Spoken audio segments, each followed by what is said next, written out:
వాడికి జూలే అందం. పచ్చ పచ్చని చిలకమ్మ వాలింది ఆ చిగురు కొమ్మన, ముద్దు ముద్దుగా పలికిందమ్మ, నాతో ఆడమని చెప్పమ్మా.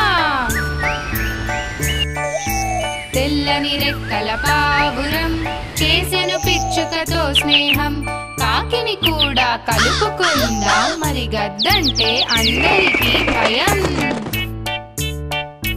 నీటిలో నా బాతు జపం, నీటి ఒడ్డున కొంగ జపం, గుటుక్కుమని మింగాలంటే చేప పిల్ల మటుమాయం. చీకటి నిండిన చిత్తడవి, కాకులు దూరని కారడవి, చీకట్లో మెరిసేవేమిటి గుడ్లగూబ కళ్ళవి.